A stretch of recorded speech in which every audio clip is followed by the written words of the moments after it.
This is our third lesson on triggering. And as I mentioned when we started this video series, understanding oscilloscope triggering is very important.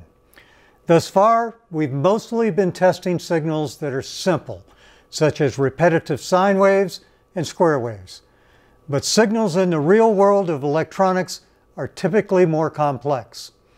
You'll probably encounter more complex signals in some of your upper level classes and labs, and you'll definitely encounter more complex signals once you graduate from college and begin your career as an engineer. Hi, I'm Johnny Hancock, Product Manager for Keysight's InfiniVision series oscilloscopes. Let's get started and see how we can use edge triggering along with trigger hold-off to synchronize oscilloscope acquisitions on signals that come in burst or packets. So this is a FM burst signal or frequency modulated burst signal. When I say burst, you get a bunch of pulses, then idle, bunch of pulses, then idle. From the previous lesson, we talked about auto versus normal triggering. You might think, well, the scope's auto triggering. It's not finding a trigger. It's actually triggering on edges. The problem is we need it to tell the scope to trigger on a specific edge.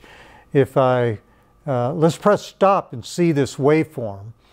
And if we look closer at it, you can see it's a sine wave at a lower frequency, and it speeds up, speeds up, speeds up. So it's changing frequency as it goes across that burst. Now if I press single, there it triggered near the end of the burst. It triggered on that edge. Press single again. Now it triggered somewhere in the middle of the burst, right at that point. So it is triggering. It's not auto-triggering. It's not generating random triggers. What's happening is it's triggering on random occurrences of the edge. What we would like is for it to trigger on the first cycle of the burst and then not trigger until the first cycle happens again. We can do that with something called trigger hold-off. So let's make a couple of measurements first. I'm going to turn on the cursors and I'm just going to make some timing measurements. What is the width of the burst? So I have a timing cursor there and a timing cursor here. And it says the width, delta x, is about 3.6 milliseconds. And how long before the next burst comes along? It's about 5 milliseconds. So I need to set a hold-off value, and I'll show you where that is, somewhere around 4 milliseconds. I want it to trigger and then hold off, rearming for 4 milliseconds, then rearm the trigger, and then trigger on the next edge. Right now, the scope is rearming as fast as it can, and then so it's triggering on different edges. So let's go into the trigger menu, and there's a selection down here that says hold off. Right now it says 60 nanoseconds, so it's going to rearm very quickly. So let's change that to about 4 milliseconds.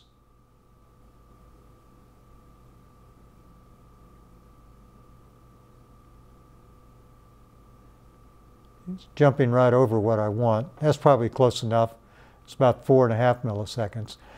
Now, I'm triggering here. I moved it off from center screen. It's rearming in here during the signal idle time, and then triggering on the next edge again. And so now we've synchronized on these bursts. And so this is a very easy way to trigger on some fairly complex signals. Trigger hold-off is a standard capability in all oscilloscopes, but many engineers don't understand how and when to use it. Basically, if the signal you are testing comes in burst or packets, trigger hold-off is a quick and easy way to make the scope trigger on the first pulse of every burst. In our next lesson, we'll be exploring advanced triggering to help us isolate what I call problem-type signals. See you in Lesson 13. Go Carnegie Mellon Tartans. Go Scotty.